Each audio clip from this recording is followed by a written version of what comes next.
que dice que es una causa necesaria, ¿cierto? Es una causa necesaria. O sea que es algo lo que yo les he dicho, que para mí es una condición sine qua non, o sea, es algo que debe estar presente. A pesar de que en la literatura se hablan algunos donde el 1% puede estar asociado a otras cosas. Yo no estoy diciendo que las otras cosas no pueden desencadenar además el cáncer, solamente que para mi concepto esos otros eventos causales van sumando a que de pronto pueda cambiar el curso de la enfermedad. Es decir, recuerden que estos años que se demoran que pasen una lesión de bajo grado a alto grado o un carcinoma invasivo, pues puede ser necesariamente que vaya mucho más rápido. Como el ejemplo clásico sería la infección por VIH. Una paciente en estadio SIDA con linfocitos TCD4 menor de 200, el carcinoma de cervix es un carcinoma más invasivo, ¿cierto? Y por eso es un marcador de SIDA en este tipo de pacientes, es mucho más agresivo y más rápido. Entonces sí hay más factores adicionales, pero lo que ustedes se van a tomar, no solamente de la literatura, sino de personas como Nubia Muñoz, que identificó el VPH, es eso, que es una causa necesaria, ¿listo? Para que esté la enfermedad. Y es una enfermedad, como lo dijimos, de pobreza. No de pobreza no de pobreza en relación a las personas, sino al sistema de salud. ¿Dudas? Además, ¿vieron el póster? También se los envié. Ven que las metas en Cali están lejos.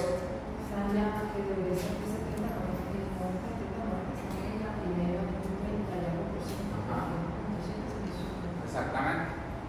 O sea que hay mucho por trabajar en relación a poder erradicar, entre comillas, el cáncer de cervix. Bueno, tienen entonces la tarea además de realizar el video de tamización de cáncer, ¿cierto? Tienen una nota del 25% para el examen final, o sea que aprovechen para que saquen buena nota. ¿Sí? Es una ayuda. Se me abrió el corazón. ¿Cierto? Espero hayan estudiado mucho de toda la cosa. Entonces vamos a continuar ya con hablando entonces de la cavidad endometrial. Específicamente vamos a hablar de una condición que es clínicamente bastante frecuente, que es la endometritis. La endometritis puede ser producida por diferentes tipos de microorganismos, principalmente bacterias. Puede estar asociada a enfermedades de transmisión sexual, entre ellos Neisseria gonorrhoeae, ¿cierto? Clamidia toxomatis. Pero además puede ser producida por gérmenes no tan comunes como Mycobacterium tuberculosis. Característicamente, cuando es por Mycobacterium, produce tanto endometritis como salpingitis, es decir, inflamación de las tubas uterinas. La endometritis, independiente del agente causal, uno la puede clasificar en dos características. Lo primero es el tiempo, si es agudo o crónico, y lo otro es el grado de profundidad que afecta en el tejido. ¿Ustedes qué esperarían encontrar en una biopsia en una endometritis aguda y qué esperarían encontrar en una biopsia en una endometritis crónica? Exactamente, entonces el tipo de celularidad, neutrófilo, en la crónica principalmente linfocitos y plasmocitos. Y entonces en esta biopsia, que es una biopsia de endometrio, que estamos observando, ¿qué tipo de endometritis sería?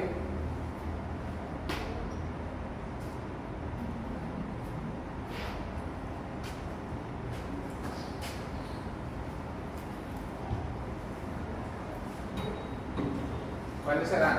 ¿Ven neutrófilos? Casi todas parecen células mononucleares. Y en esto es tan importante el hecho de que haya un solo plasmocito en el endometrio, ya te está diciendo que es una endometritis crónica. Entonces, un predominio de células mononucleares, principalmente linfocitos y plasmocitos. Hay una clasificación clínica en el tiempo, pues pudiese ser de acuerdo a las características de los síntomas. Entonces, ustedes creerían que además del factor causal, ¿ustedes creerían que la Neisseria y la clamidia qué tipo de endometritis produciría? Principalmente de manera inicial, pues va a producir obviamente una endometritis aguda. ¿Cierto? Por lo menos la Mycobacterium tuberculosis sería más un proceso crónico. Miren, de acuerdo a los tejidos, si afecta solamente las glándulas endometriales, o sea, dividiendo la pared del útero entre endometrio, miometrio y el perimetrio, ¿cierto? Que sería la serosa que recubre el útero, clasificaríamos el grado de inflamación. Si solamente ese componente inflamatorio están las glándulas endometriales, pues sería endometritis. Si afecta o se extiende hacia el músculo liso, sería endomiometritis. Y hablamos de panmetritis cuando afecta el espesor de la totalidad del útero, el endometrio, el miometrio y los parametros, el perimetrio. Esto es como si dividiéramos el útero en la anatomía en las tres partes, ¿cierto? Bueno, voy a hacer un otro efecto. Entonces, si solamente está acá, en la cavidad endometrial, el componente inflamatorio sería endometritis.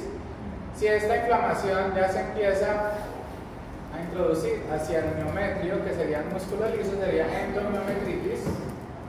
Y se afecta ya la serosa, ¿cierto? Sería panmetritis, es decir, que está afectando el espesor de la pared del miometrio.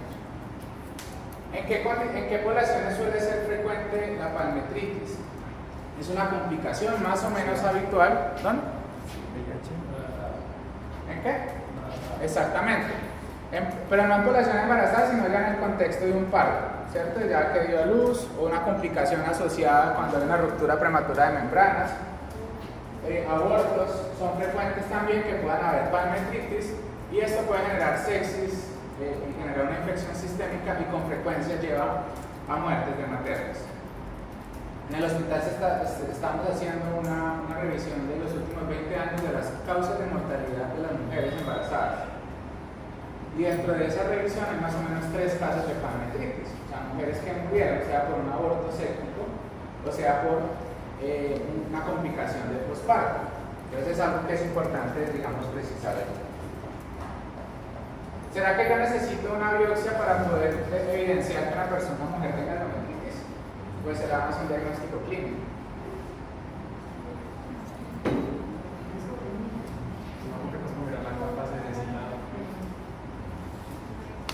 ¿Qué síntomas tendría una mujer con endometritis?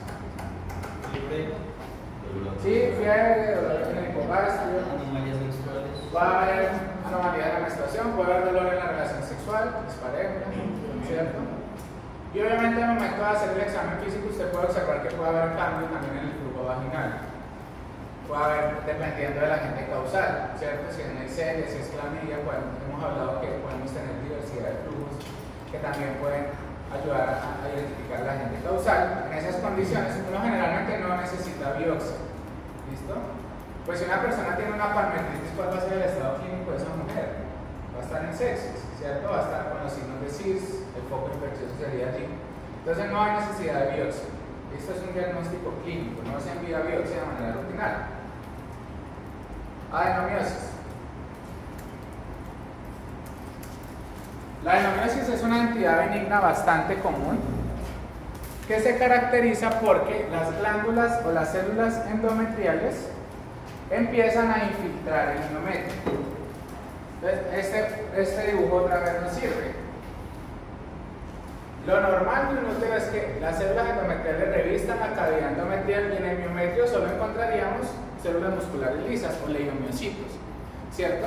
Pero será normal que las glándulas endometriales empiecen a migrar y se ubiquen en el miometrio. Esta es la definición de adenomiosis, que por alguna razón esas glándulas endometriales infiltran o invaden la pared muscular. Entonces, ¿qué esperarían encontrar ustedes o qué ocurriría cuando la mujer tenga la menstruación?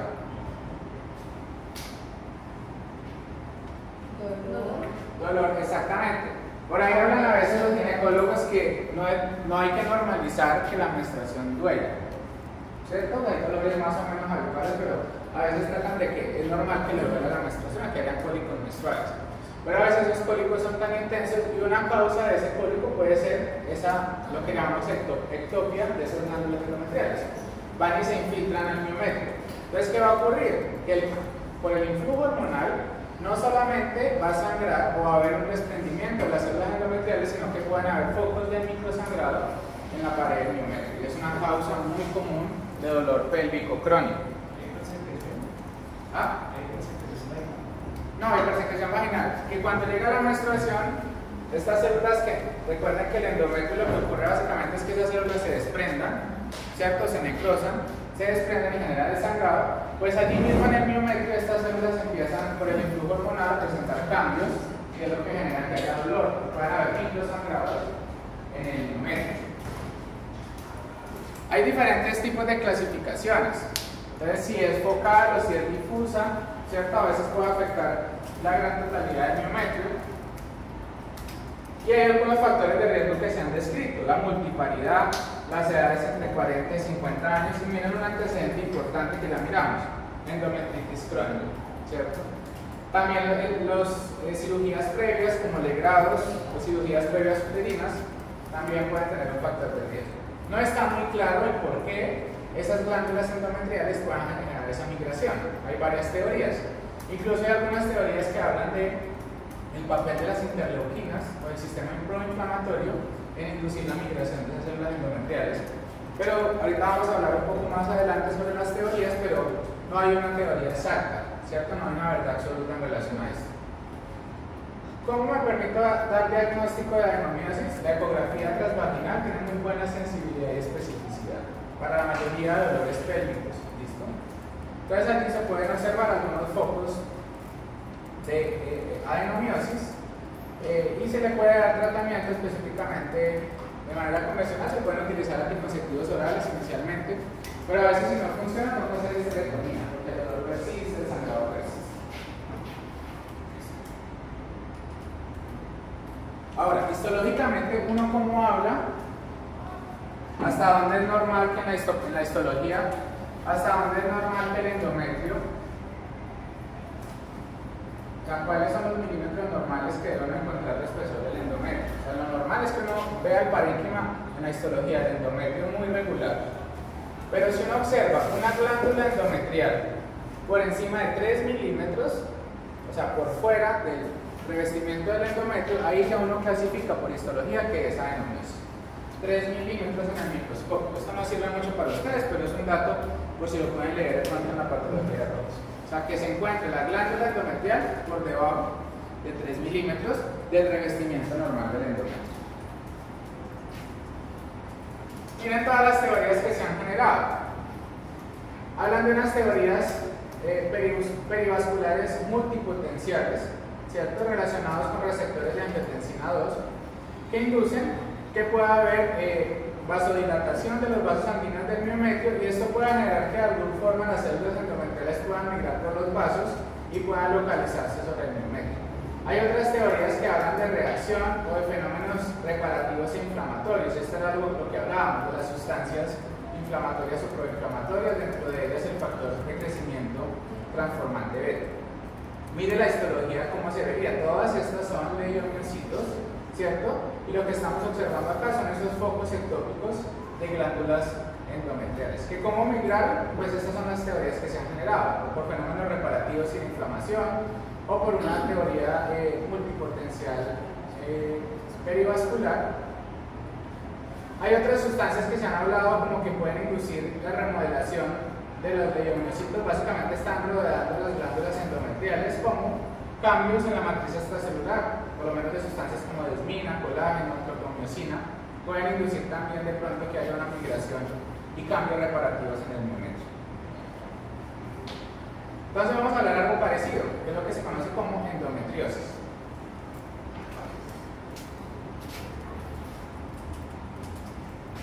Hablamos de endometriosis cuando las glándulas endometriales migran a otros órganos que puedan estar cercanos, pero mire qué característica es que tienen que estar fuera del útero, porque si habláramos dentro del útero, ¿cómo lo llamaríamos?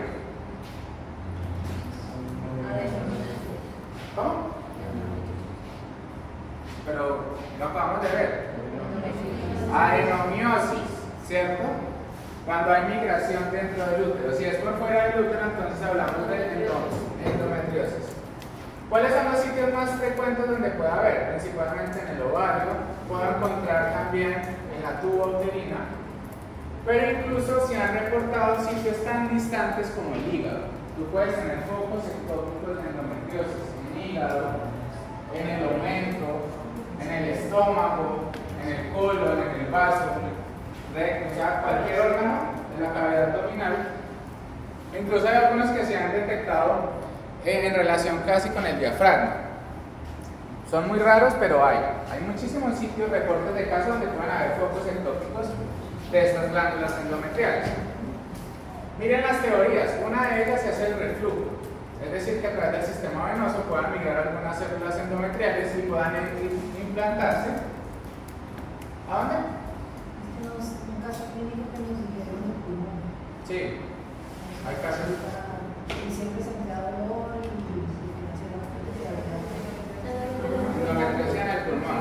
Sí, hay reportes de casos de muchísimos órganos, pero son muy poco frecuentes que sean en esos órganos, pero puede haber. Exacto. ¿Y cuál sería la característica clínica para yo sospechar que sea endometriosis? En el caso de ella, ¿Pero qué síntomas de la clínica pudiese tener? tenía dolor, o sea, se asociaba al dolor cuando estaba cuando tenía la menstruación. Exactamente. Muy bien. Y en el caso de ella, tenía una ruptura. Sí. Y tenía también una derrame. Entonces, la principal característica es que esos dolores, cualquier lugar que sea, si es en el hígado o en cualquier órgano, estén asociados a la menstruación, ¿cierto? Al ciclo hormonal. Porque digamos que obviamente las hormonas van a tener un influjo sobre cualquiera de estas glándulas endometriales. Y es muy doloroso. Y es muy doloroso, exactamente. Hablan también de una teoría de metástasis. ¿Qué opinan ustedes? A mí no me gusta hablar de metástasis en lesiones benignas. Pero, o sea, lo he escuchado en varias entidades, pero a mí no me gusta. Son gustos. ¿Ah? La palabra metástasis es una connotación negativa. Exacto. Incluso en Robbie la palabra metástasis es un criterio solamente de las neoplasias malignas. Pero van a ver que hay algunas entidades raras, incluso hay una entidad que se llama angioleiomyomatosis, es decir, que un tumor del útero que se llama leiomioma migra y hace entre comillas metástasis a pulmón. O sea, se fue a implantar al pulmón a través del sistema vascular. Vuelvo y le digo, no me gusta hablar de metástasis, pero sí hay migración de células, así sea también en contextos de neoplasias benignas. Porque clásicamente lo que uno enseña es eso, es que solo las malignas, ¿cierto? En eso estamos claros.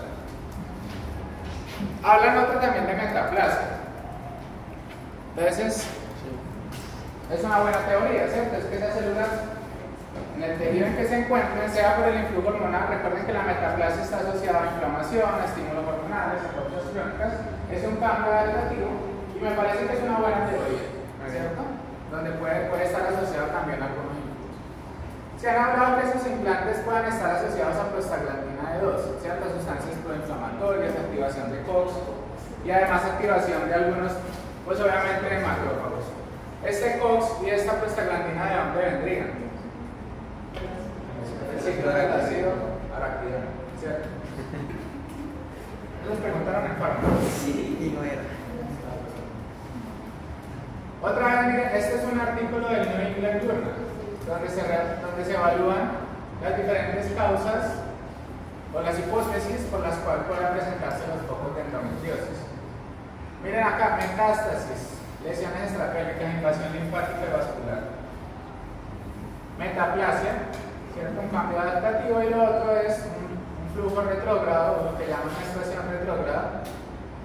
Y miren entonces el papel importante principalmente de las sustancias proinflamatorias, de la COX-2, hablan también de activación de interleuquina 6 y de activación principalmente de macrófagos del perfil M1. Miren acá que el sistema hormonal, como el estradiol, tiene un influjo directo también con las sustancias que permiten la proliferación celular y la remodelación. Factor de crecimiento endotelial vascular, factor de crecimiento neural, ¿cierto? Relacionados directamente con la exposición, obviamente, a las hormonas, o sea que probablemente todos estos cambios que se vean, o la causa que sea metástasis, metaplasia o menstruación retrógrada, sea principalmente dada por el componente hormonal. Miren todos estos focos, miren acá, endometrioma del ovario, ¿cierto? Esta es una causa frecuente de masas en ovarios en mujeres jóvenes. Entonces, obviamente, genera dolor pélvico. Yo hago una ecografía transvaginal y la ecografía probablemente vea que es una masa, ¿cierto? Que está afectada y que tiene un material dentro de su interior, ¿cuál? No sabemos. ¿Cierto? ¿Y cuál sería una opción para ayudar a clasificar si esta es una lesión benigna o maligna? Porque a veces por la coreografía no es tan fácil. Marcadores tumorales puede ser una opción. ¿Como cuál? Muy bien, CA125, ¿cierto? Entonces, pues clásicamente hemos enseñado que el CA125 se eleva en neoplasias malignas, que no están así porque es un marcador que a veces se eleva por muchos falsos positivos. O sea que yo puedo tener una mujer con dolor, masa en ovario con CA125 elevado y se va a cirugía. Y durante la laparoscopia, pues el ginecólogo ve que es una endometriosis. O sea que la CA125 a veces tiene falsos positivos. ¿Listo? ¿Qué tendría en el interior de esta lesión quística? Todo esto es una lesión quística que tiene material hemorrágico en su interior. Es básicamente sangre, ¿cierto? Un material achocolatado. Y cuando uno lo ve en la biopsia, ¿qué va a observar? ¿Qué esperarías observar en una recesión del ovario en una biopsia? Para confirmar que es una endometrioma o una endometriosis. Eritrosis. No, muchachos. Ya acabamos de ver. ¿Qué es lo que ocurre? Es que es una respuesta mejor. Exacto, glándulas endometriales. ¿Es normal que haya glándulas endometriales en el ovario? No, ni en el hígado, ¿cierto? Pues deben haber glándulas endometriales para poder confirmar. Miren incluso focos de endometriosis en los repliegues peritoneales. O sea que puede generar también sangrado en la cavidad peritoneal y a veces puede producir incluso simular como una peritonitis irritativa por esos focos ectópicos de sangrado. En tubas son bastante frecuentes. En el fondo de saco de Douglas, ¿cierto? Entre el recto y la vagina uno puede también encontrar presencia de sangrado asociado obviamente a estos focos ectópicos. Pero recuerden en general que hemos hablado que en cualquier órgano, miren en este caso dónde están, colon, sigmoides y recto, focos también de endometriosis. Casi la totalidad de los focos de endometriosis son contiguos al útero, o sea, muy cercanos, pero ya dijimos que hay unas excepciones. ¿Cómo hace el diagnóstico de esto? La ecografía transvaginal hay que enviarla, pero es poco sensible y específica para evidenciar estos focos. Entonces muchas veces, muchas veces esto puede simular, cuando ustedes ven los diagnósticos diferenciales de apendicitis, esto puede simular una apendicitis, ¿cierto? Puede generar un cuadro de abdomen agudo. Entonces muchas mujeres a veces van a la laparoscopia, ¿cierto? Entonces se introducen esas cámaras para revisar toda la cavidad abdominal y uno puede observar entonces estos focos ectópicos y se confirma el diagnóstico. ¿Qué hace el cirujano? Hay que extirpar o resecar todos esos focos de endometriosis, porque obviamente eso va a seguir sangrando. ¿Cuál es el problema de la endometriosis? Es que es para toda la vida. O sea, no hay curación en general de la endometriosis. Como hay teorías inflamatorias y hormonales, esto vuelve a ocurrir. O sea, la mujer, entre comillas, tiene una predisposición a presentar esta enfermedad. En los casos no utilizan CEPRE. No se utilizan CEPRE en los casos. ¿Y por qué CEPRE? ¿Qué es un CEPRE?